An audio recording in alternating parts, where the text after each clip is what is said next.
Baik, Assalamualaikum warahmatullahi wabarakatuh. Perkenalkan, kami dari kelompok 2 yang beranggotakan saya sendiri, Mainaila Zahra dengan NPM 21, dan anggota saya yang pertama ada Tiara dengan NPM, 32. dilanjut dengan Lira dengan NPM 22, Nadia dengan NPM 15, dan Alvin dengan NPM. 11. Oke, baik. Langsung saja. Kami akan memaparkan optimalisasi pupuk dalam budidaya tanaman hias. Nah, pada presentasi kali ini, adapun yang akan kami bahas, yang pertama ada pendahuluan, jenis-jenis pupuk, kandungan nutrisi utama pada pupuk, teknik dan waktu pemupukan, pemupukan spesifik pada tanaman hias, perbandingan pupuk organik dan anorganik, inovasi pemupukan, studi kasus atau praktik lapangan, dan yang terakhir kesimpulan dan saran.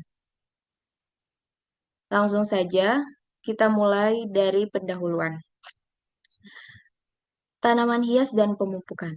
Nah, tanaman hias adalah tanaman yang ditanam untuk memperindah ruangan, halaman, tanaman, atau taman atau lingkungan.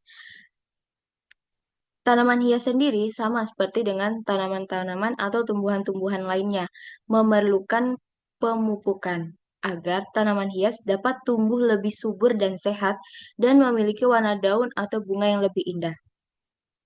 Nah, diperlukan juga pemeliharaan yang baik. Nah, salah satunya ini dengan pemupukan yang bertujuan untuk menambah unsur hara yang dibutuhkan tanaman dan menggantikan unsur yang hilang dari media tanam. Next. Pentingnya pemupukan untuk tanaman hias yang pertama, menambah unsur hara yang dibutuhkan tanaman untuk tumbuh optimal. Yang kedua, meningkatkan warna daun dan bunga sehingga tampak lebih cerah dan menarik.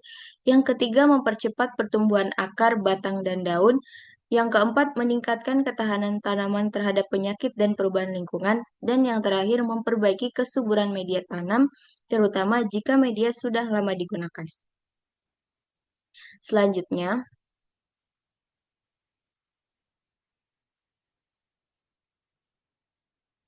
Selanjutnya, kita akan membahas jenis-jenis pupuk.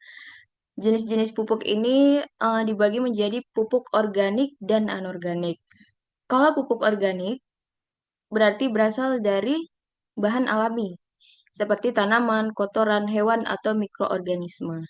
Sedangkan pupuk anorganik, pupuk buatan pabrik yang mengandung unsur hara dalam jumlah tinggi dan mudah diserap oleh tanaman. Contoh dari pupuk organik sendiri, yang pertama ada kompos.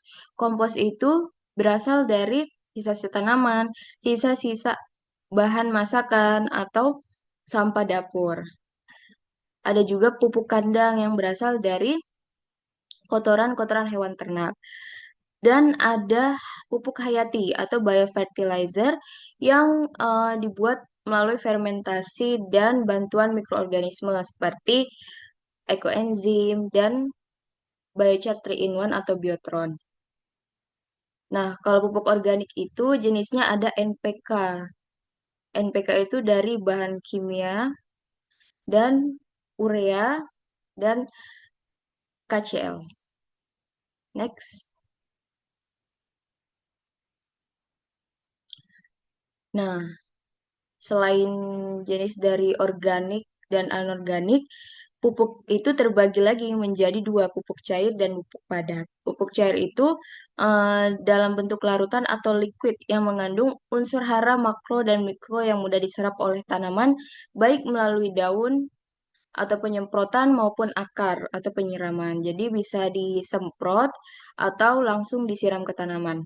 Dan pupuk padat yang berbentuk butiran, tepung, granul, atau bongkahan yang diaplikasikan ke media tanam. Pupuk jenis ini berasal dari bahan organik maupun anorganik. Oke, selanjutnya kandungan nutrisi utama pada pupuk yang akan dijelaskan oleh Tiara. Kepada Tiara disilakan. Baik, terima kasih. Selanjutnya ada kandungan nutrisi utama, yakni pupuk merupakan bahan yang mengandung satu atau lebih unsur hara ataupun nutrisi yang dibutuhkan tanaman untuk menunjang pertumbuhan, perkembangan, dan hasil yang optimal. Secara umum, kandungan nutrisi pupuk dibagi menjadi dua kelompok, yaitu ada makronutrien dan mikronutrien.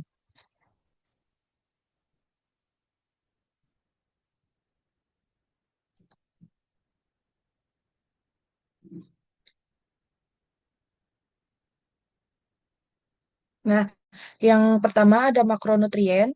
Makronutrien ini tuh unsur hara utama yang dibutuhkan tanaman dalam jumlah besar untuk menunjang pertumbuhan, perkembangan, dan proses fisiologisnya.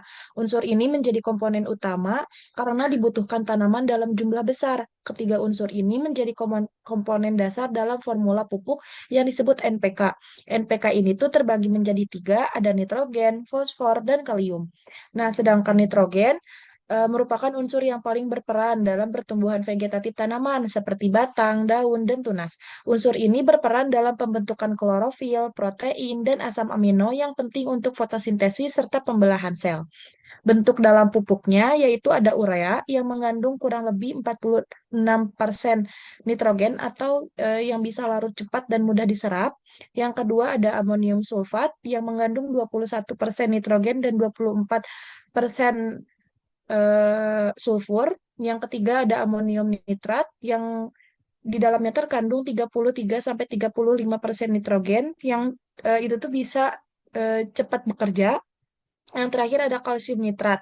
Sumbernya nitrogen sekaligus kalsium baik untuk tanaman hias, daun, dan bunga.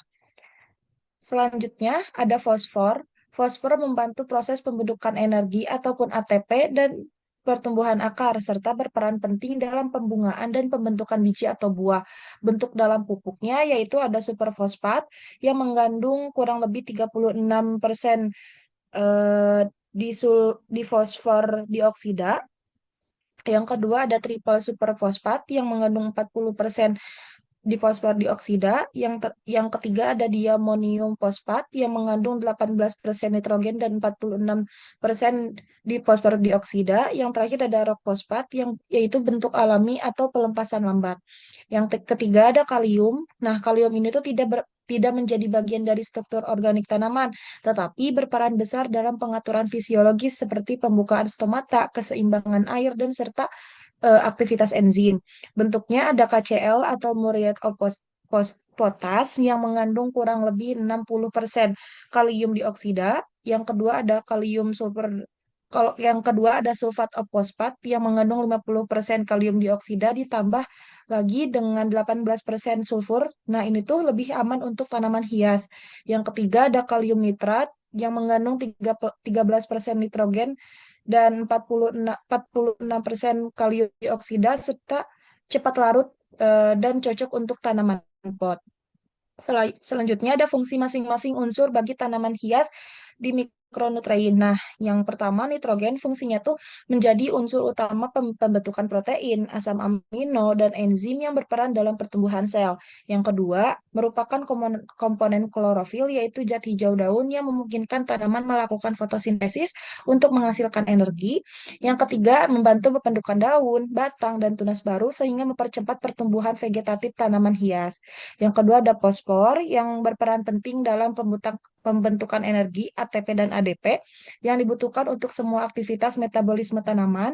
Yang kedua ada mendorong pertumbuhan akar yang kuat, panjang dan banyaknya serabut. Yang ketiga mempercepat pertumbuhan bunga dan biji. Terakhir berperan dalam transfer genetik DNA atau RNA dan pembentukan sel baru. Yaitu yang selanjutnya ada kalium mengatur pembentukan dan penutupan stomata lubang daun pada daun ya, sehingga mengontrol penguapan air dan penyerapan karbon dioksida untuk fotosintesis. Yang kedua berperan sebagai aktivator enzim, mendukung pembentukan karbohidrat, protein, dan pati. Yang terakhir meningkatkan ketahanan tanaman terhadap penyakit, kekeringan, serta stres lingkungan. Selanjutnya ada mikronutrien. Nah, mikronutrien ini tuh dibutuhkannya dalam jumlah kecil. Mikronutrien itu sangat vital untuk aktivitas enzim, fotosintesis, dan pembentukan warna daun ataupun bunga. Pupuk mikro biasanya berupa pupuk tanaman tambahan, yaitu trace elements atau pupuk majemuk mikronutrien mix. Ya, yang pertama itu ada besi. Bentuk pupuknya itu tuh ada ferrosulfat, terus peran umumnya tuh penting untuk pembentukan klorofil dan sistem enzim respirasi. Terus tanpa tanpa besi ini tuh tanaman tidak dapat melakukan fotosintesis dengan baik. Nah, untuk terkhusus untuk tanaman hias, itu tuh menjaga daun tetap hijau cerah dan menjaga klorosis atau daun menguning tetapi tulang daun tetap hijau. Nah, terus yang kedua ada seng. Bentuk pupuknya tuh zinc sulfat. Peran umumnya tuh membantu pembentukan hormon pertumbuhan ataupun auksin, berperan dalam sintesis protein dan karbohidrat, khusus pada tanaman hiasnya untuk mempercepat pembentukan tunas baru dan menjaga ukuran agar tetap normal. Yang ketiga ada magnesium. Bentuk pupuknya tuh magnesium sulfat atau dolomit. Terus peran umumnya itu unsur utama penyusun klorofil, mengaktifkan berbagai enzim penting dalam fotosintesis. Nah, khusus pada tanaman hiasnya, menjaga warna daun tetap hijau, segar, dan mencegah munculnya bercak kekuningan pada daun tua. Terus ada boron, bentuk pupuknya boraks ataupun boric acid. Peran umumnya mengatur pembelahan sel dan pembentukan dinding sel, berperan dalam pembentukan bunga dan perkembangan buah, khusus pada tanaman hias, meningkatkan pembentukan bunga dan mencegah gugurnya bunga Buddha. Yang selanjutnya ada mangan, bentuk pupuknya manganese sulfat. Peran umumnya membantu pembentukan klorofil dan aktivitas aktif dalam enzim pernapasan tanaman. Khusus tanaman hiasnya bisa meningkatkan intensitas warna daun dan membantu tanaman. Lalu ada tembaga, bentuk pupuknya ada koper sulfat. Peran umumnya itu penting dalam pembentukan lignin atau kekuatan jaringan tanaman, berperan dalam proses oksidasi dan respirasi sel. Nah, khusus pada tanaman kuat batang, mengurangi kerontokan bunga, dan meningkatkan ketahanan penyakit. Lalu ada molybdenum yang terakhir, bentuk pupuknya bisa amonium molybdate atau sodium molybdate.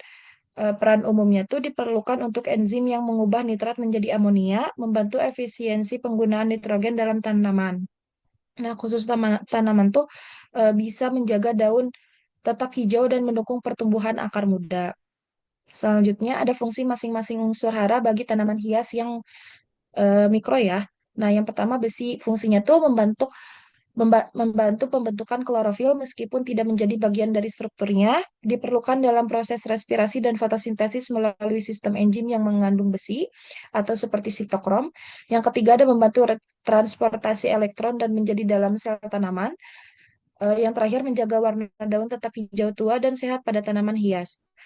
Yang kedua ada seng, berperan dalam pembentukan hormon pertumbuhan ataupun auksin yang mengatur pemanjangan batang dan perkembangan daun, mengaktifkan berbagai enzim yang terlibat dalam metabolisme karbohidrat dan protein, menunjang pembentukan klorofil dan jaringan baru sehingga tanaman tumbuh seimbang, membantu pembentukan daun berukuran normal dan mempercepat pembentukan tunas baru. Yang ketiga ada magnesium, merupakan atom pusat. Nah, magnesium ini tuh merupakan atom pusat molekul klorofil. Tanpa magnesium, tanaman tidak bisa berfotosintesis, jadi sangat penting. Nah, bisa mengaktifkan banyak enzim yang menggunakan energi dan ATP, termasuk dalam pembentukan gula dan pati. Lalu, bisa membantu transportasi fosfat, fotosintesis, dan respirasi tanaman, serta menjaga keseimbangan antara unsur lain seperti kalsium, dan besi. Terus, kadar boron fungsinya membantu pembentukan dinding sel dan pembelahan sel baru, penting untuk pertumbuhan pucuk dan akar, berperan dalam pembentukan bunga, penyerbukan dan pembuahan, mengatur transportasi gula dan nutrisi di dalam jaringan tanaman, menjaga kesehatan jaringan meristem atau bagian tumbuhan tanaman. Yang terakhir, pada tanaman hias, boron membantu menghasilkan bunga yang sempurna dan tidak mudah gugur. Lalu ada mangan, berperan dalam reaksi pencegahan air, pada fotosintesis menghasilkan oksigen. Nah, terus ada juga membantu pembentukan klorofil dan aktivitas enzim fotosintetik, berperan dalam sintetis asam amino dan protein, serta membantu menjaga warna daun tetap hijau dan meningkatkan pertumbuhan daun baru. Selanjutnya ada tembaga. Nah, fungsinya itu diperlukan untuk aktivitas enzim oksidatif yang berperan dalam respirasi tanaman. Lalu ada membantu pembentukan lignin dan memperkuat batang dan jaringan tanaman, mendukung pembentukan bunga dan meningkatkan daya tahan terhadap penyakit, membantu sintesis klorofil dan menjaga keseimbangan metabolisme karbon.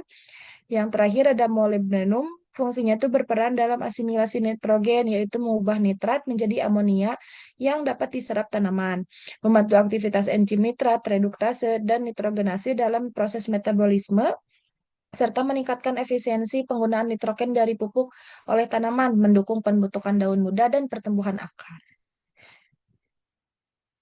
Selanjutnya, saya kembalikan ke moderator. Baik, selanjutnya teknik pemupukan tanaman hias yang akan dijelaskan oleh Alvin. Pada Alvin dipersilakan.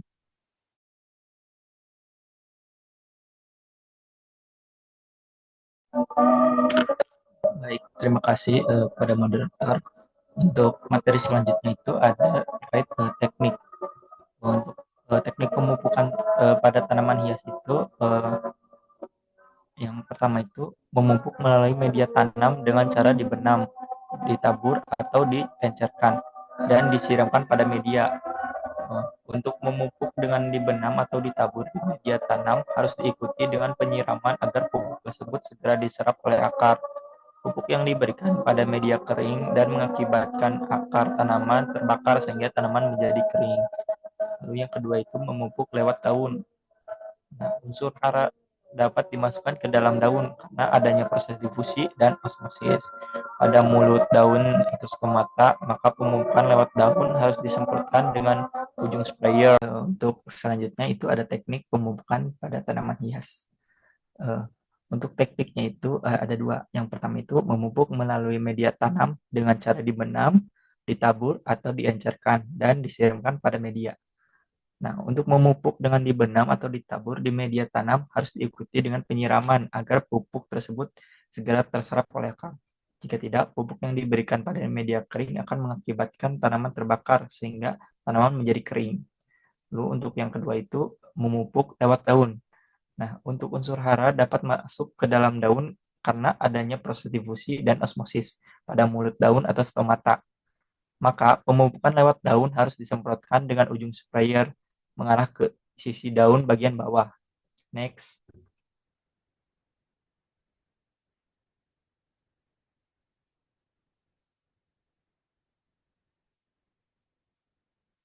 Nah, untuk yang kedua itu ada frekuensi pada tanaman hias. Frekuensi pemupukan pada tanaman hias.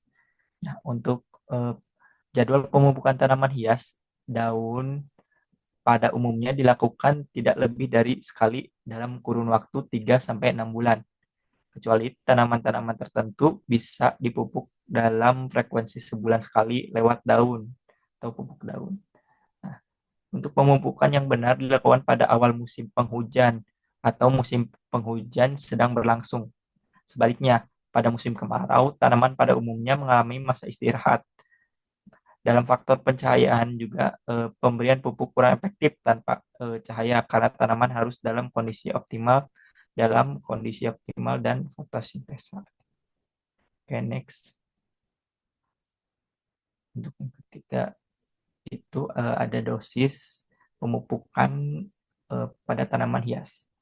Nah, bila tanaman kurang pupuk bisa diartikan tanaman kurang makan sehingga pertumbuhannya terhambat, kecil dan tampilannya kusam. Tentu ini tuh suatu masalah gitu bagi tanaman hias. Lalu bila berlebihan, maka pupuk yang tersisa bisa meracuni tanaman. Daun tanaman bisa terbakar, mudah terserang penyakit, atau bahkan tanaman bisa mati.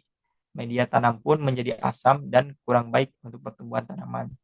Jadi kalau pupuk-pupuknya kurang itu bermasalah, berlebihan juga bisa menjadi masalah. Nah, agar lebih praktis, bisa membeli produk NPK daun dan NPK buah yang sudah di pasaran dengan takaran tiap hari pemupukan kira-kira 1 sendok teh. Next.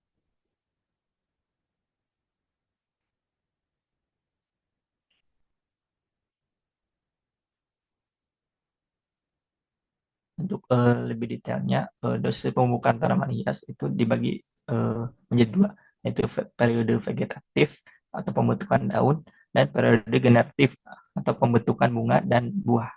Nah, untuk periode vegetatif itu yang dipergunakan itu yaitu unsur N sebanyak 1 gram, lalu unsur P2O2 sebanyak 0,5 gram, dan unsur K2O sebanyak 0,5 gram.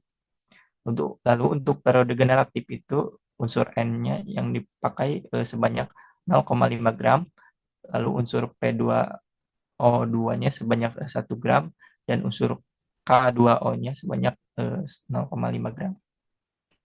Oke, saya kembalikan kepada moderator. Baik, selanjutnya akan dijelaskan oleh Nadia. Kepada Nadia dipersilakan. Baik, terima kasih moderator. Untuk selanjutnya itu poin pemupukan spesifik pada tanaman hias. Nah, untuk yang pertama itu ada untuk tanaman berbunga seperti pada mawar, anggrek, dan juga bonjevil.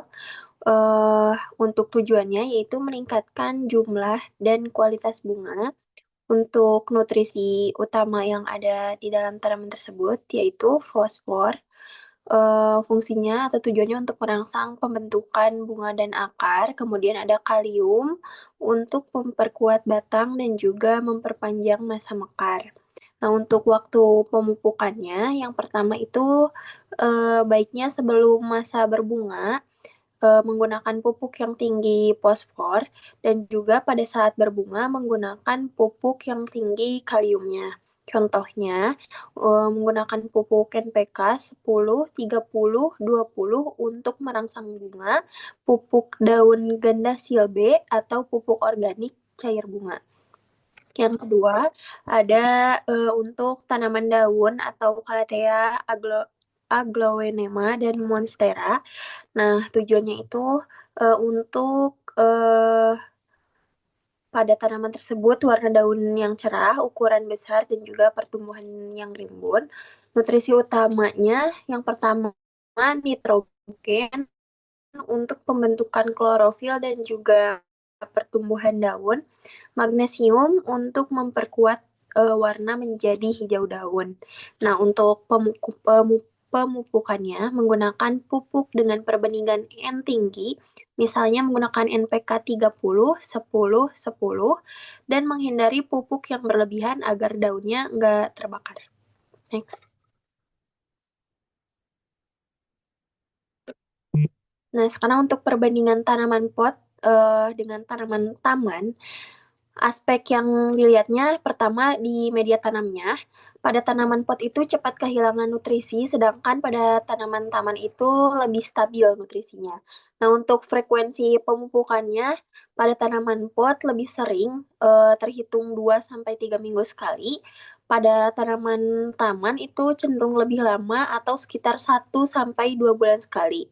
Nah, jenis pupuk yang digunakannya pada tanaman pot itu pupuk cair atau slow release. Untuk tanaman taman itu lebih baiknya menggunakan pupuk padat atau pupuk kandang. Next. Nah, sekarang perbandingan dari pupuk organik dan juga anorganik bisa dilihat dari aspek yang pertama, bisa dilihat dari sumbernya. Pupuk organik itu bahannya alami seperti kompos, pupuk kandang, dan sedangkan pada pupuk anorganik itu kimia sintesis atau dari urea atau NPK. Nah, kelebihannya dari pupuk organik ini ramah lingkungan dan juga dapat meningkatkan kesuburan tanah. Nah, sedangkan pada pupuk anorganik kelebihannya kandungan nutrisi lebih tinggi dan juga cepat diserap, kemudian efek pertumbuhannya lebih cepat. Kekurangan pupuk organik yang pertama kandungan unsur haranya rendah, kemudian efeknya lambat dan itu cenderung terlihat. Kemudian kekurangan dari pupuk anorganik dapat menurunkan kualitas tanah jika berlebihan. Kemudian pupuk organik itu lebih cocok digunakan pada tanaman hias pada jangka panjang, sedangkan pupuk anorganik itu lebih cocok pada tanaman hias pot atau berbunga cepat.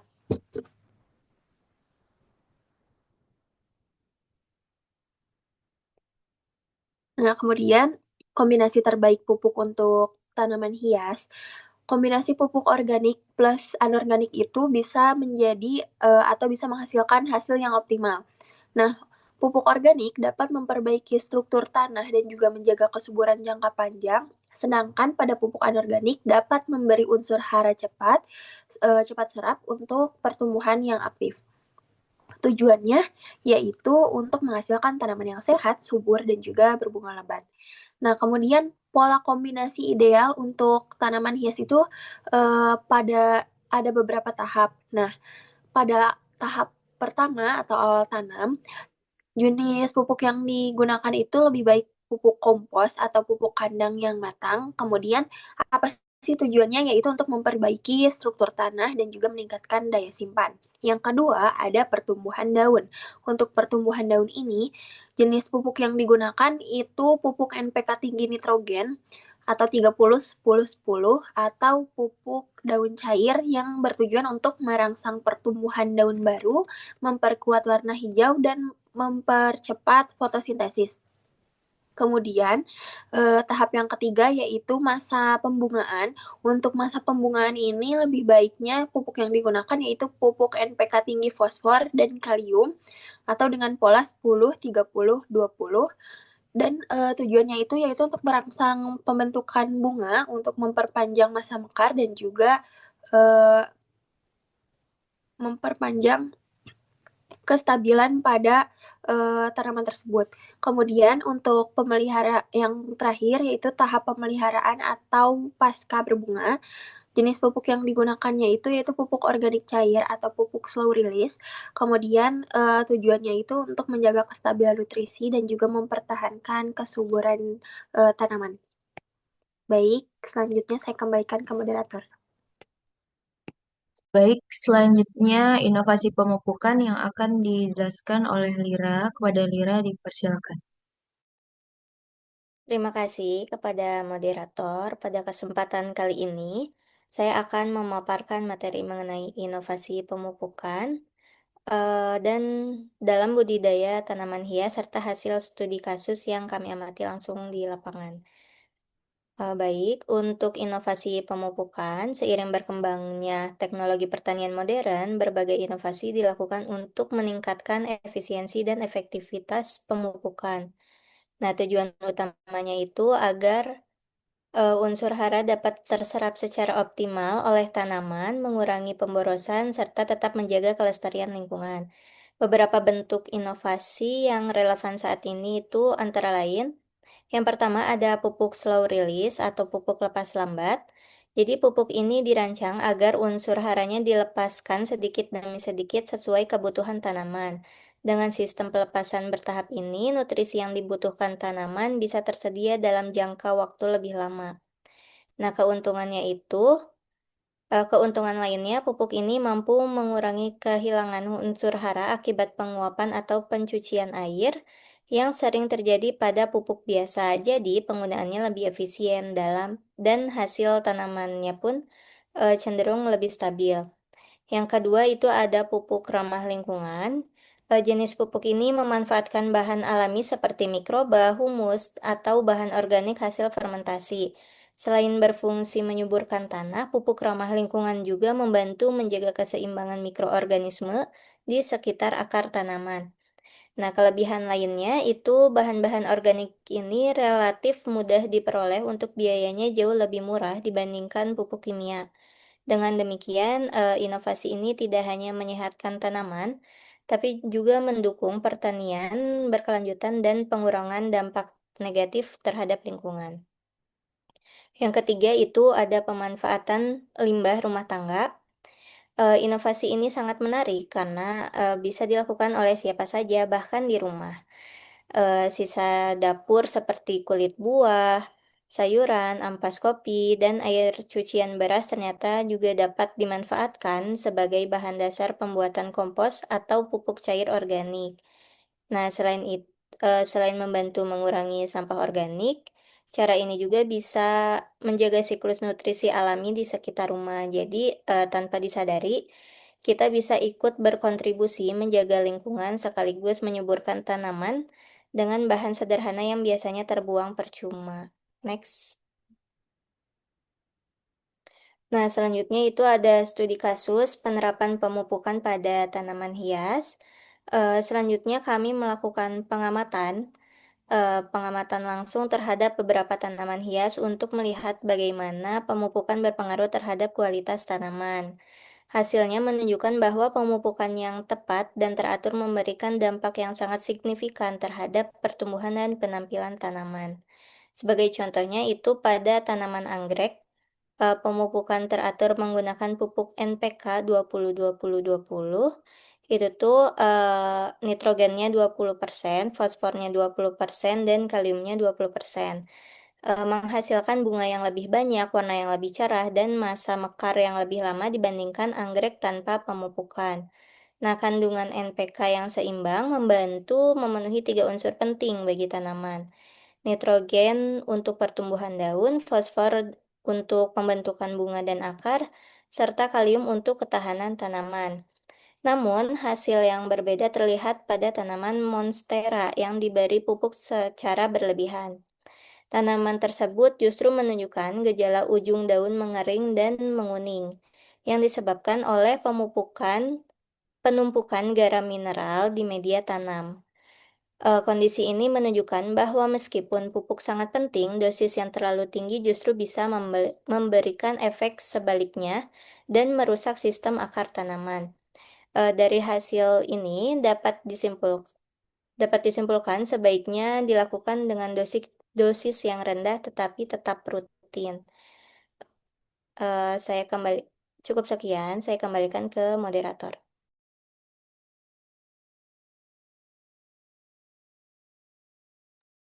Baik, selanjutnya kita masuk kepada bagian akhir, yaitu kesimpulan.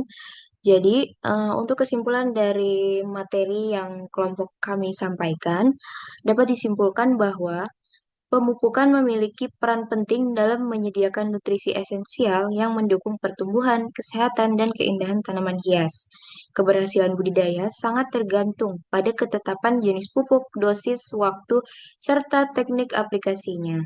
Pemupukan yang dilakukan sesuai kebutuhan tanaman akan meningkatkan pertumbuhan optimal, sedangkan kesalahan dalam pemupukan dapat menyebabkan stres dan menurunkan kualitas tanaman.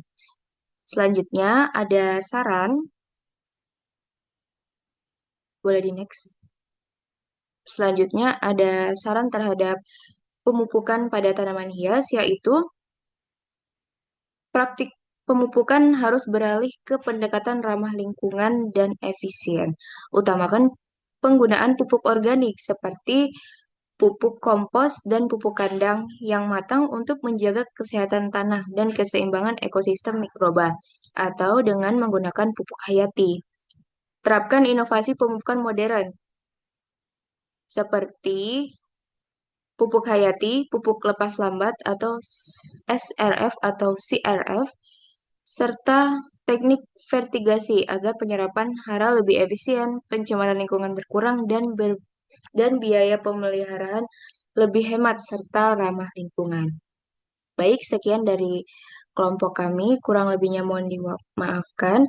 Wabillahi taufiq wal hidayah. Wassalamualaikum warahmatullahi wabarakatuh.